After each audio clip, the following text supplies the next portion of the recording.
episode 2 of the PEBAheads with your host Jay, Michael, and Sean. The regular season is here, and we're almost a month already into the 2039 season. So we've got a jam-packed show for you all today. So let's dive right into one of the big off-season topics, and something that we're gonna be watching not only this year but for years to come, and that's the Burrough watch.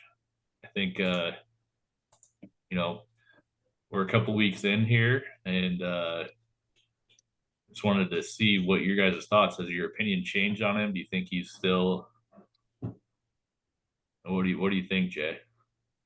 I don't really know that my opinion has changed on him. I think I'm kind of surprised the numbers he's putting up right now. I didn't think his power out of the box would be at the rate it is. 6 home runs already, but I also thought he'd hit a little bit higher than 229. I imagine we'll kind of see regression at both of those, and we'll kind of end up still in that 4 to 5 WAR range, which is what he's on projection for now. I just think we might see a little shift in how he gets there. So, what about you, Michael? I will go the opposite of Jay and just be frantically all over the place, completely expecting him to suck, and quite surprised and happy for him, I guess, that this past sim or the past week he really turned it around. Had a really good showing in the past 6 games against some good competition. I mean, it was against Shinseki, Toyoma, so they really, I don't know how he dialed it in against those staffs, but was hitting 429 in the last week, 2 home runs, 7 RBI compared to before. I think it's so far saved his season 2 sims in or 3 sims in, however far we're in at this point. But no, I'm joking aside. I was expecting him to probably start slow. Kind of Jay's point, I wasn't expecting the home runs to rocket off as they have, especially being like one of those, perceived line drive hitters. So he's probably just hitting bullets out into the outfield. But Thomas Martinez was like that as well. So who knows? I mean, I don't expect him to hit at the pace he's hitting at now and hit those 50 home runs in his rookie year, but we could be surprised. You never know. I do say ratings wise, at least, I think he did already have a nice little jump from what we were previously seeing, or at least what my scout was seeing earlier this year when he was signed. So definitely progressing in the right direction. Still don't think he's worth $60 million his first year, but over the life of the contract, it's definitely looking better as of now. Yeah, one thing that stood out to me so far that I'm really actually kind of stunned about is you're not really getting to see the benefit of his speed. I mean, maybe it's because he's hitting so many home runs early, but he's got no stolen bases on the year, and really he's got 1 triple, so got some speed there, but just 2 doubles. So I don't know. It'll be interesting to see how that goes the rest of the way. Yeah, I imagine you're probably seeing some speed in that outfield. Like at that defense, he's 4.7 WAR. Like his numbers don't look like 4.7 WAR. Just looking at offense. Like 271 range. Yeah, he's not showing the zone rating right now, and who knows what the settings are that RJ has on him. If he even tweaks the settings, if he focuses on running.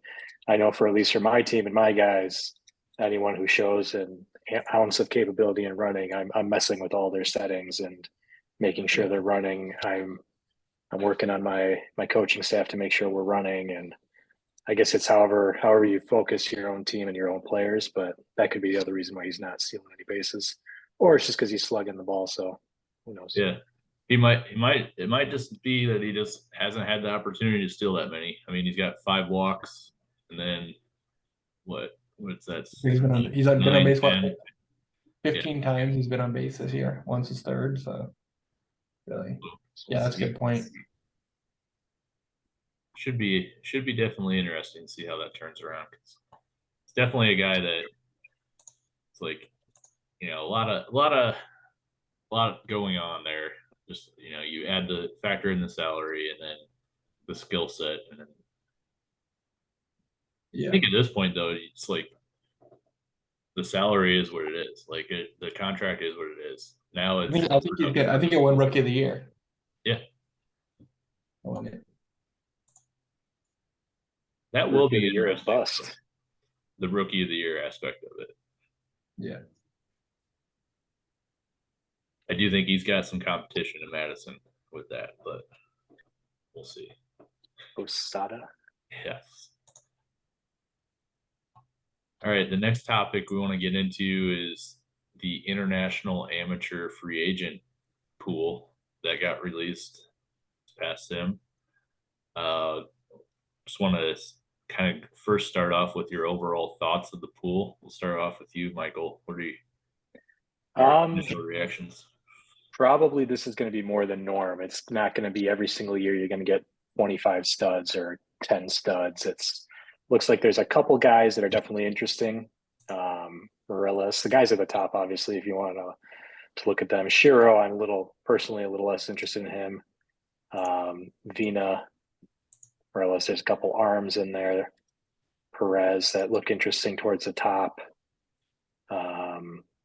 Castelluccio, he looks like he has some potential, even though it says that he's probably a bullpen guy. But the big thing is it looks like there's some a little bit of depth, not as much maybe as last year. So there probably is going to be some competition at the top, but definitely a much less glamorous pool than last year. But I still see some probably heavy spending that's probably going to occur just because so many individuals still surprisingly have so much money.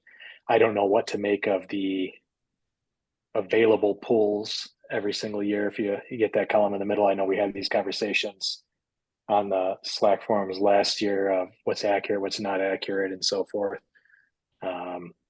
So I don't know exactly how much money people have available to them without trying to check in on just the finances screen and who's capped out, who's not. I don't know if there's a quick or easy way to track that. Would be nice if there was.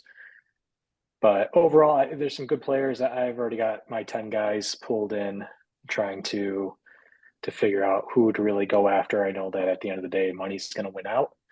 This year, I finally actually have some money after having to offload some contracts. So I'm not going to be a big spender, but I'm going to see if I can at least pick up a couple of targets there, especially since my international complex is pretty barren of any talent that's even decent. So I'll grab what I can. What are your thoughts, Jay? I think I mostly agree there. I would say my scout sees a big difference between what the league scout says as well. So I think I gotta kind of lock in on one or two guys. I think they're gonna be the Vinas, right? The guys that everybody's probably gonna end up locking in on. Similar to Mike though, I'm not gonna overspend on these guys. I think for me, kind of with it being a more shallow class, not as deep as last year, try to conserve some of that money for next year is kind of my plan going in. So, but it should be interesting to see play out. I'm always shocked, and now I don't know. Did Burrough kind of reset the market for what we're going to see all these prospects getting now? It definitely makes you wonder, like how do you reassess that? Is it a reassessment, or do you stick to it? Maybe that's just your one off, and Well, I've never I mean, seen a guy like Burrow in this league, but Yeah, I know we're not talking about it today, but if you look at the draft poll as well, there are a couple center fielders out there that look like they would be Burrow-esque, if not better, potentially. So we'll have to do the draft poll and coming up in one of the another podcast, but there's definitely some other interesting outfield talent coming up. a new standard for what kind of it takes to get these top prospects though too. It's just interesting to see. The other thing you could always do is you can trade away a shortstop for a guy who looks like garbage who just explodes in spring training. You could do that too. Don Washington.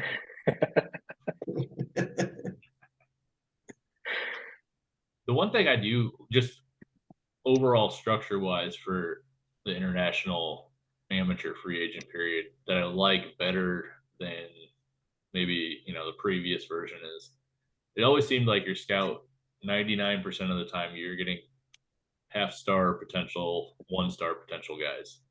And at least now you start going through this and you have the potential that even if you're on like a restricted salary offer like I am for the 233,000 max contract, there's a ton of guys that are way better than what your scout would have been giving you if you would have like gone down that path. So I don't know. There's definitely pros and cons to it, but you're still trying to figure out what does relationship mean. Well, how much does that actually impact like what your contract offer is? And everything I've seen has shown that it's more of that coin flip or that deciding factor. If you have two teams that have a similar contract offer, then maybe the relationship matters. But I mean, I also do like this league interest column that you can actually see what guys are being targeted, and maybe you're inviting some guy down here in the 2-star range that no one is, and you're able to snag them for at or less than what their demand is. It's just adds kind of like another layer into that strategy area, which I love this part of the game where there's not like a clear cut way to tackle it, and that you can tackle it to fill your team's need or your team situation. So we for shout out too. I think we got a few kind of all name guys. Nude DeConk checked out right away on the all name team. So wow. Sihan Kwok right after him. Sihan Yeah, there's Kwok. a lot of. I guess that's the benefit of having all these world players in this. Oh, there he is. Nude DeConk. Yeah. Almost as good as Moose Knuckle. Or sorry, Moose Nipple. Sorry. Moose. Yes. Oh yeah, Moose Nipple. That we traded him.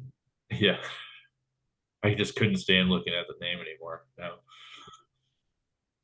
I think one thing worth emphasizing though, because I know we got a lot of questions on this even when we were talking about it on Scott's podcast, is just that if you went over, I think you brought this up, Sean, that essentially you can still make deals as long as you put money towards, or I should say that you had money available to spend on the international free agency.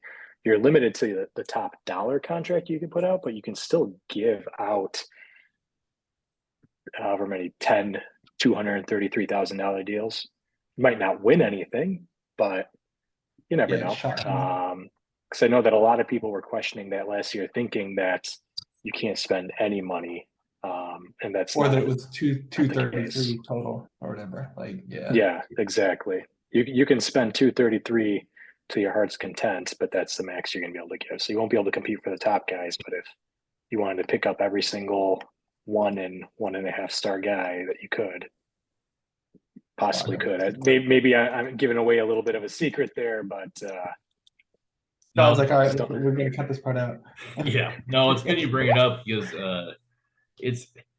there definitely seems to be that.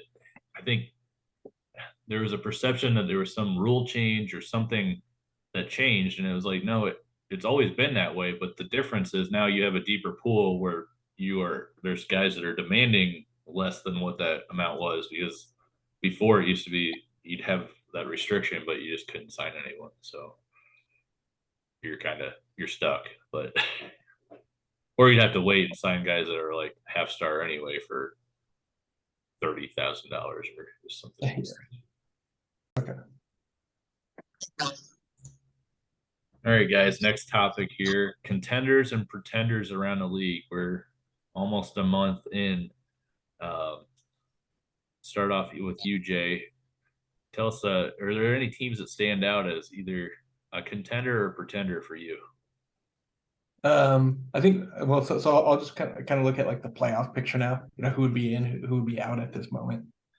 I think that the pretender that kind of jumped out, and I'm not saying they've got a bad team. I'd just be surprised if Manchester finished at the top of that division with West Virginia there. I think they'll turn it on eventually. Greg's the best in the league. New Jersey's competitive there. Hartford's competitive there.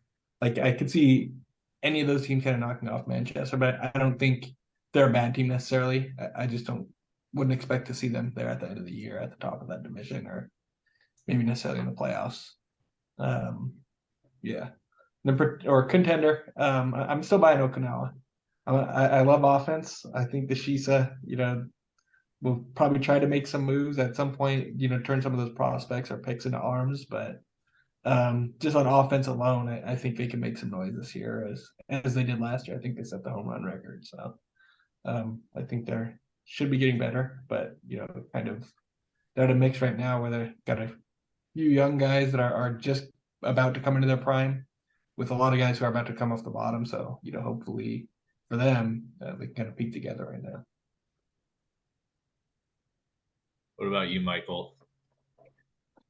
I'm definitely going to agree with Manchester. Pretty much the same comments. It's that's the big one I had on my list, and it's nothing against Manchester itself.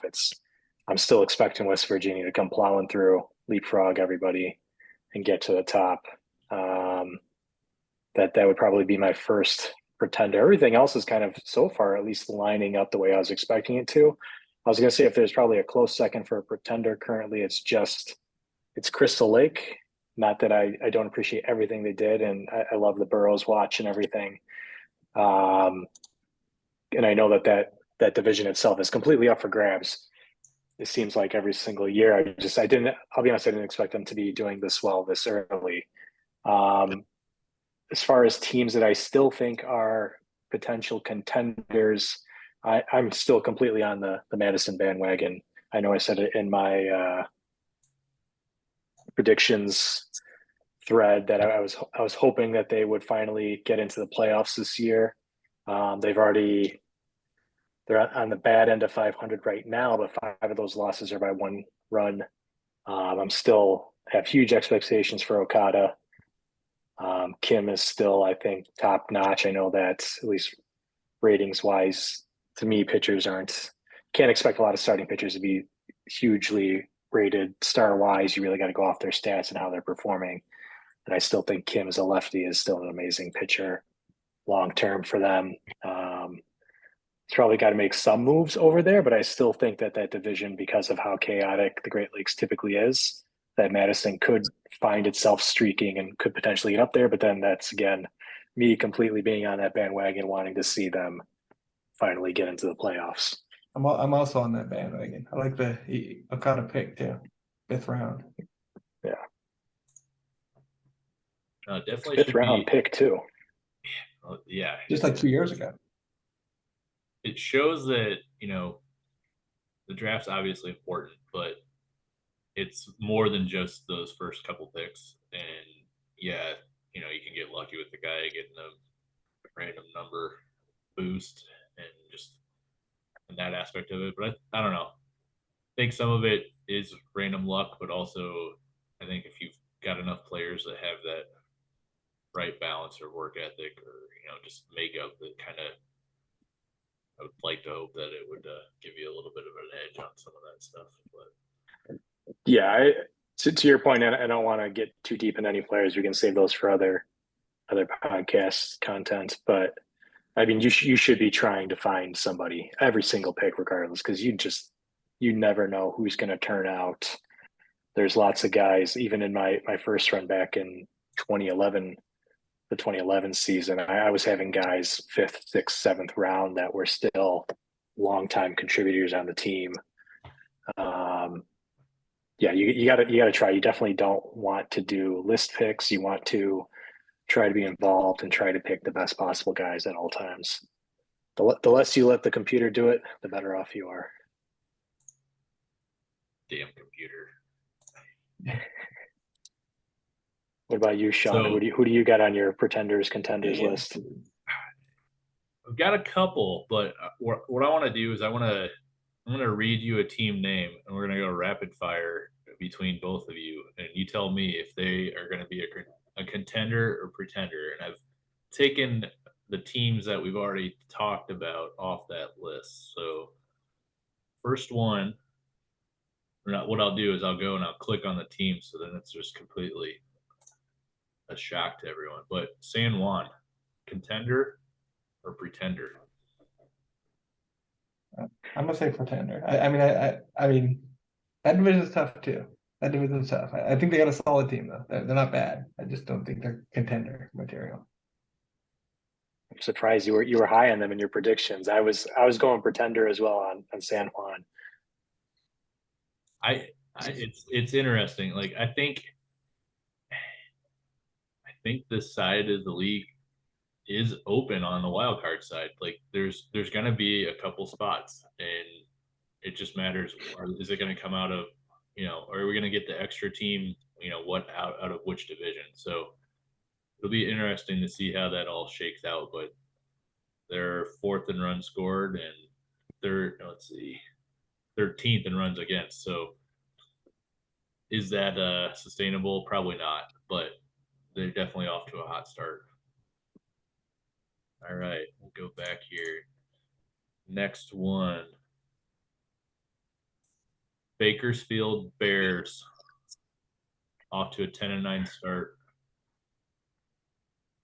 I'll go first on this one. I'm going to go Pretender. I know the joke is always that nobody wants to take any of his old players. But I don't know. I'm still thinking there's just too much talent in the SL. I don't see them. Not that they're doing anything necessarily wrong. It's just too much talent in the SL to have a team like that surprise and squeak in, I think, into the playoffs. When you get all the regulars, you got Shinseki, the SL is going to have two of those spots probably. And whether it's Reno, Aurora, or Tempe, one of those three teams will probably drop to the wild card, obviously. Maybe two, who knows? SL, the Great Lakes will just be the one team more or less. So, yeah. Yeah. Yeah, I think I'd kind of agree there. I mean, don't underestimate Lenny. Like when Lenny's committed, and around, like he's as good a general manager you'll find in this league. But just looking at their team on paper, I don't see them beating out either Aurora or Reno.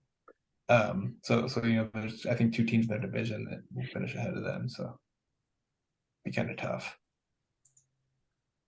Definitely. We're gonna go to the Rising Sun and highlight a team we briefly touched on, the Okinawa Shisa. Jay, Contender. I'm all in. I'm calling them Contender. I think that. I mean, again, ladies love the long ball, right?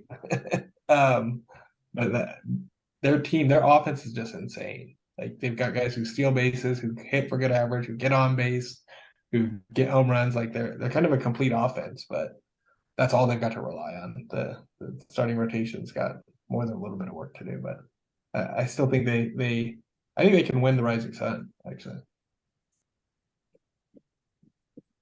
What about you, Michael?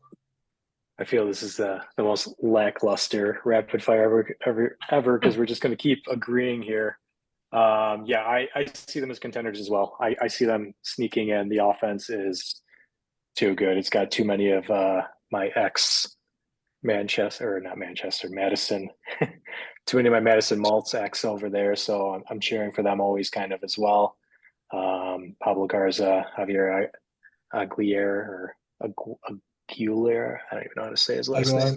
Yeah. Struggling with it, but same thing as Jay. Obviously, very offensive focused, and even with that, they're only fourth in home runs right now and tied for eighth in stolen bases. But that's still high expectations despite the pitching not being probably top notch. They squeaked in last year. I know that we struggled with that on the first podcast to remember that, but they got in last year. I see them getting in again this year. Yeah, and it's really interesting. Their pitching so far is holding up. Fifth in runs against, but this FIP being 15th definitely shows kind of that regression might be coming. So hopefully for them, their offense does stay strong, and it looks like there's some room there from the early results that there could be some positive regression coming on the offensive side. So it'll be interesting to see how that turns out.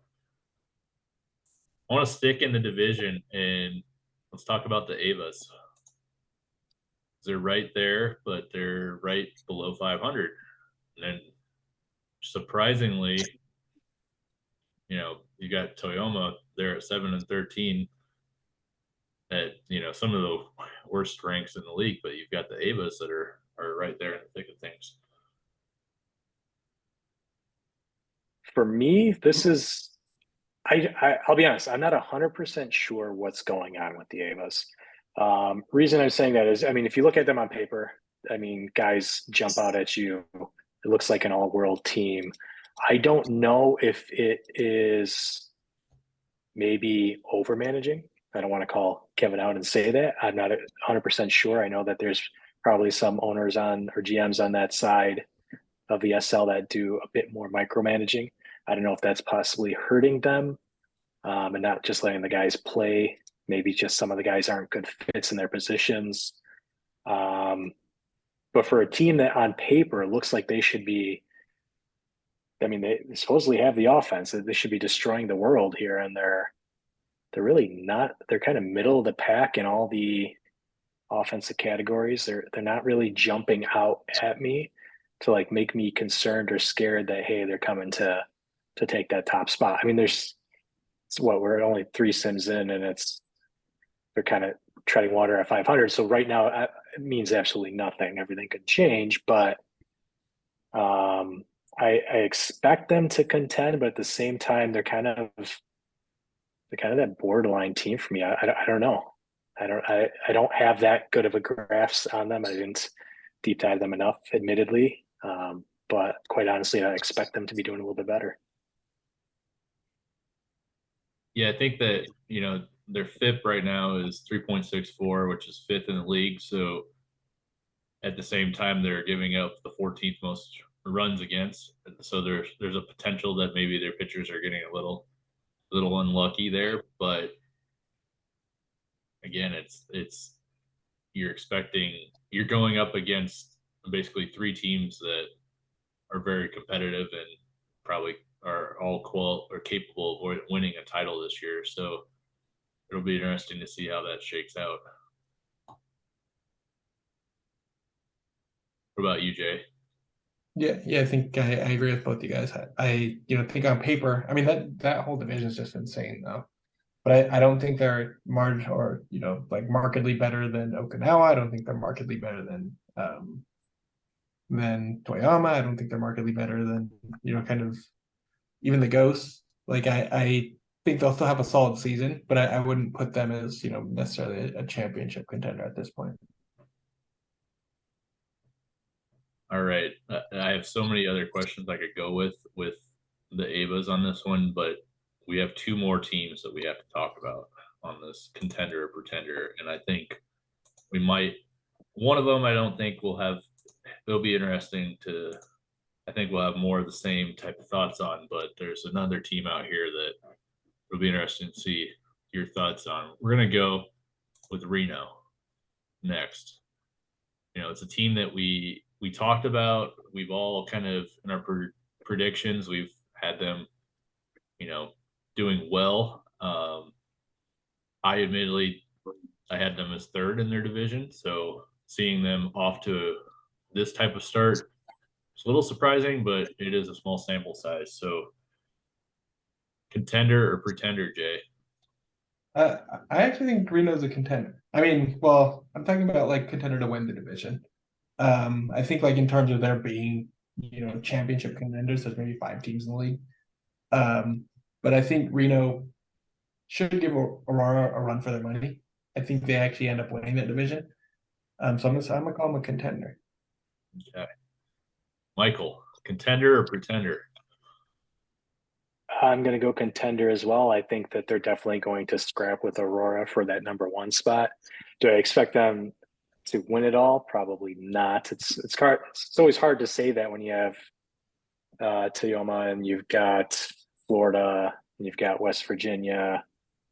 You have all these other big teams out there that you're going to have to compete with once you get to the playoffs. But to actually get into the playoffs, I definitely a contender. I do like the team. I know I've been pining over the Mad Bomber there at shortstop for a couple seasons now, trying to steal him away just as a nice defensive kind of contact shortstop, not looking for anything fancy. There's just some nice players on that team. I think that Scott put a good team together. So I'm rooting for him to break the curse finally this year and go 2 years in a row of making the playoffs. And he doesn't hopefully regress this year. Obviously, sitting at 10-7 right now. If we ended the season, he'd already be in there and that curse would be broken. So that'd be fantastic. But no, I think he's finally got the pieces in place to be consistent and be competitive every year. And really, like, if they get in and you're in a short series against Reno, no one's wanting to go up against Jose Ojeda. I mean, you look at some of these stats early on in his career, and then now what he's projected at. Obviously, we're early on in the season, but to be projected at 306 strikeouts for the year is just nuts. Like, he's definitely got the pieces there that you can string it together, get in the playoffs. You don't know what will happen, and it's definitely one of those teams where I think he's definitely a contender. And I don't know, Tempe. I was pretty high on Tempe, but I'm not going to put it out of the question that 2 teams from this division could get in. I know the Rising Sun's competitive, but it's interesting that side of the league now where you're having more and more teams that are becoming more competitive. So what does that do to some of the win totals and the Rising Sun when they go head to head? I think it's a good question and good kind of thing to watch moving forward. But I'm excited. It's just a healthier division and league in general when more teams are trying to win and we don't have so many teams breaking it down and just focusing on rebuilding every year. So you don't get these bloated win totals by a couple teams. Yeah, like some Florida team, I only have 162. All right, last team. New Jersey Hitmen. Are they a contender or a pretender? Jay. I'm gonna say contender, actually. I still think West Virginia wins that division. I think Hartford and New Jersey kind of battle it out for that second spot in the division. Wild cards are going to be pretty limited, but I think Florida and Kentucky will get in, right? And I think New Jersey could very well slip in there. I think they've got a good balance of offense, defense. Pitching's there. Like, not so many superstars, but I mean, my boy Don Washington. I didn't see that one coming. I don't know what kind of steroid plan Mike put him on in the off season, but that'll definitely probably, I think, go down as my worst trade ever. But I'm rooting for him. I don't know if worst trade ever. You got a defensive. No, my worst trade. My worst trade ever. Okay. No, I said that guy to Mike this offseason for a middle infielder so far this year. And a 6th round pick. Yeah, he got a pick. Yeah, I got a pick as well. But I mean, seriously, Don Washington, before you traded him to me, his contact was smaller, his power was half what it is now. I mean, look at his growth. He went from being non-existent to 19th prospect in one off season. It just doesn't make sense. When I went after him, he wasn't a stud. Yeah, he tore his ACL. He tore his ACL. I think, exactly. I think this is the key. We need to start looking at guys that have torn their ACL and when they've received a boost afterwards. I feel like Dylan's gonna have something to say about that. He's on something. I'm surprised with how well he's doing. But okay, so for me, New Jersey, I'm gonna go a pretender this year. I want to be positive. I think we're hot out the gate, but historically that's not normal for my team. We're typically slow and then we finish strong. So I'm a little concerned if we're starting off hot. A lot of bats are doing pretty well. I mean, Don Washington, if you want to go ahead and compare him to Burrough right now, I'd say Washington might be the better pickup. But I don't know. I think I improved definitely over the offseason. I don't think I'm good enough to take West Virginia for sure. And I think enough teams probably within the IL have grown enough that it's, to Jay's point, it's going to be a battle for those wild card spots. I still expect Kentucky to pretty much be a shoe-in. Hartford, I like to poo-poo on their hitting, but I expect them to do well. I mean, Manchester, I know I called them a pretender, but maybe this is their breakout year. Who knows? So while I think that we are doing well, I don't think I have the depth. God forbid I get a lot more injuries like the start of this year where I started three pitchers down. My pitchers are not super studs, but they're all pretty serviceable and good enough. I try to focus on kind of weaknesses in the league more than actual superstar skill because I just don't have the resources for that right now. So yeah, I'm going to bet against myself, even though I'm going to try very hard to not be that team and to actually excel. My pitching is probably still my weak point right now. It's really interesting with your team and with Manchester that right now you're the two highest scoring offenses in the IL. So it's like, is it scheduling? Is it, you know, is it real? Is it like, you know, this is how it's going to be moving forward? It's definitely interesting and something that definitely stood out to me prize wise. I mean, I know I had the Hitman. I think I had you second in that division, so I expected you to be a contender. But it's definitely it's nice to see the offense coming together. I mean, like you said, you knew pitching was going to be an area that you struggled with, but when your offense is scoring that many runs, it definitely helps things. Yeah, I don't know how long it's going to last, but I mean, so we played well against West Virginia, which is the measuring stick still, in my opinion, other than Florida. Obviously, we only lost 2 games by 1 run, so those were very possible wins. We took the series with Kentucky, obviously, New Orleans. So They're still kind of rebuilding, but we took the series with Hartford, San Juan. We had a close game, so we had a lot of our losses kind of similar to Madison. You know, they've been close. They've been 1-run games. One. So there's that potential that we're on the cusp of doing even better. But then again, like I expect Chang to hit better. I might have to tweak him. I know I probably mentioned this in just messaging before that I tend to play with my lineups constantly throughout the year. So Chang might get shifted around, but I expect more out of him, expecting more out of Johnson. And yeah, everyone else is kind of pretty much hitting on par. But then some of the home run numbers, why is Strider blasting off with 5 home runs in the first three or so weeks of the season? He's not a big power hitter guy. When's that going to drop off? You know, is Washington going to keep this crazy pace and hit 50 plus home runs? I doubt it. Johnson, now that he doesn't have to compete with Martinez, so hopefully he can excel a little bit. Now that he's the cleanup rather than just being shifted to 5th or 3rd or 2nd or wherever else I can throw him. So yeah, we'll see. I mean, first in home runs, first in stolen bases, first in runs scored. We'll see how long that lasts. All right, let's do our last topic here, and it's one that I'm really interested to see what your guys' thoughts and just kind of overall mindset is. And we're going to try to do this on future episodes too, and focus on kind of just a general out of the park baseball strategy topic. And this week we're going to provide a New Jersey Hitman's sample, or like, I guess, example of something that we all have to deal with.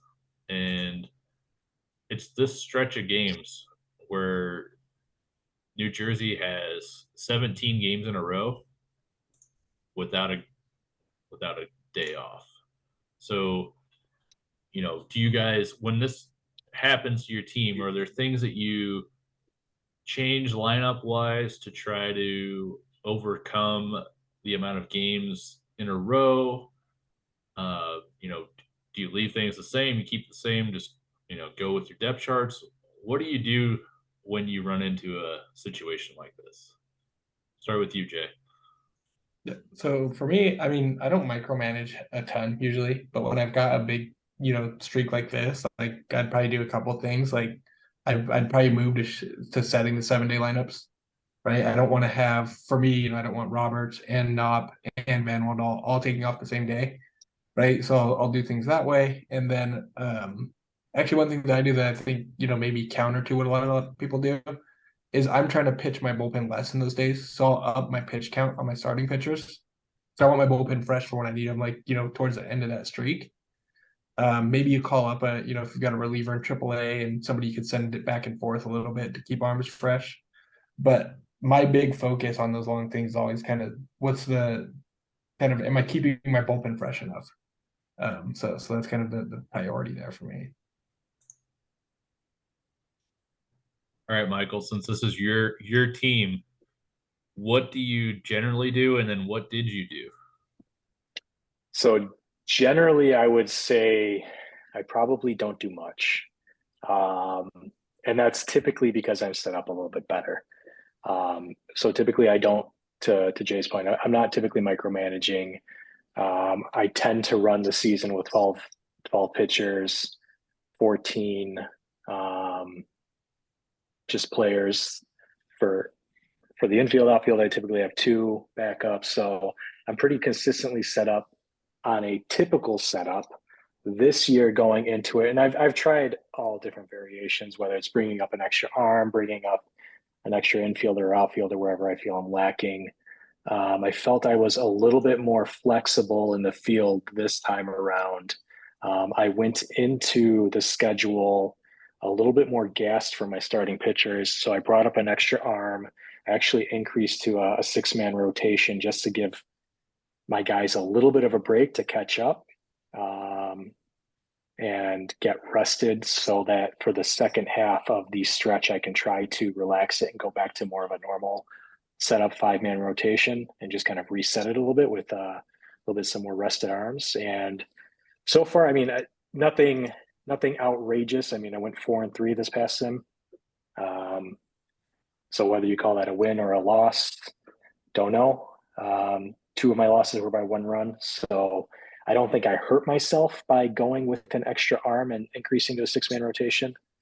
But at the same time, I don't think I would have really probably fared any different if I just kept my normal setup of 12 pitchers and 14 hitters. But I like to play around with it every now and then. I wanted to get some looks at another starting pitcher. So I was happy to try it out this time. And as long as I came out with a winning sim, I'm not going to complain. I know going forward, because I've got 1 more week before I finally get a rest. So I will go back to more of a normal setup this next sim. So I've already kind of made adjustments compared to what I had in this initial kind of front-loaded sim. And we'll see how I fare on the last leg of it then to see if it really makes that big of an impact. I'll keep the extra arm up, but he's being moved back to the bullpen for now. Well, it looks like you've got kind of another run kind of like that next month too, about halfway through. It's pretty common for me. I have one in May, another one in July, I think, July going into August. And then I have one, I think that's it. Here. Yeah, July going into August and May. So I got 2 more of these large stretches to have to deal with. Well, I just realized I just started one for 20 in a row too. 20 days without a day off. Nice. They're painful. I mostly just want to avoid injuries. That's the big thing. I'm not typically, I've been pretty lucky and I haven't had a lot of injuries. I'll be honest, the start of the year with losing 3 arms and two back-to-back sims in spring, I'm concerned that the wheels are going to fall off this year. And that's kind of why I'm also thinking I'm a pretender, just because I'm thinking I'm due for some injuries. I've had too many years of healthiness. So we'll see. So in your case, Michael, you made the move prior to the sim starting with adding. So I front loaded an extra arm because my starting rotation was already gassed going into it. Okay. Hoping that on the back end of the rest of the long stretch, guys will be caught up in more of a normal rest period where I'll have a couple guys at 100% ready to go rather than one guy and the next guy's like 60% waiting. Yeah. maybe gets up to 80% before his next game. So Jay, did you do a similar approach this time, or are you kind of?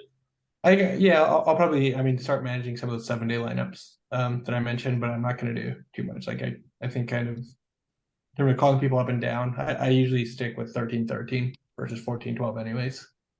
So I've got the 13 pitchers there, and kind of gotta hope George Moss can give me some innings out of the bullpen now. I moved him out of rotation. And I realize it's been a couple seasons now, but that bump from the 25-man roster to the 26-man roster, it definitely helps you in these type of situations because you already have that extra guy. So whether or not it's an extra hitter or extra, pitcher, you've got that flexibility. So it definitely makes it easier, but it still opens up different ways of kind of how do you tackle that. Yep. And it's also interesting too because, like Michael, you went with the adding a guy to the rotation because of your team need. There's other times where teams will, add another bullpen arm and try to do it that way. But I think, from what I'm hearing from both of you guys, it's team specific, and there's not that one magic bullet, scenario or situation that you would kind of go with that one format for every time. So you have to really look at like how your team's made up, like going into it. What's your pitching? What's your rotation look like? What's your bullpen look like? Like you've got Florida pulled up right now. Your bullpens, you got a couple guys that are tired, but they're not overly tired. So you're coming in with a fresh bullpen, and that's probably due to part of your team playing well to start off, but also that you have that 13th pitcher on your team. Well, going even a bit deeper, what's your trainer's fatigue recovery? If you want to get super deep about it, like how quickly are your pitchers recovering? I run into issues because I've got a relatively new trainer that I haven't had a chance to really grow yet, where guys are maybe not getting up to 100% like I need them to every time they're up to pitch. So there's tons of little aspects. It's definitely team specific. Yep. Everyone's going to do it slightly different. You got to do what makes sense for your situation. And Jay, it's interesting. You brought up the 7-day lineup thing, and I know some people are completely 7-day lineups. That's what I do. That's how I always do it. And then you have other people that are like, no, I'm not touching 7-day lineups. Like, have you always been a 7-day lineup kind of guy, or was there like a time? That's what I was saying. Like I'm not really a 7-day lineup. Even the playoffs last year, I didn't set my 7-day lineups. But it's really kind of for the longer runs because, to Mike's point, like you don't want guys to get hurt, right? Or for me, it's like I don't want to just give away a win. Well, so if you got all three, or for my case, all three of my stars on 1 day sitting, that's kind of not what I'm going for. So yeah, and you can't like use the strategy. Like you can use a strategy session or the strategy where you can bench a guy, for a game or a couple games. But in your case, it's when you use that 7-day lineup, you can bench the guy further out into the sim rather than that first game type of thing. Yeah, kind of stagger them. Yep. All right. Well, I think we hit all of our topics here. So thank you guys for your time today. Look forward to the next one, and don't get into too much trouble this weekend, Jay. Me? Never. Ask Greg. Ask Greg if caring about that one. That would require Greg to, one, listen to the podcast, and two, actually reply back. Yeah, we got to get him on. Yeah. All right. All right, guys. Thanks. All right.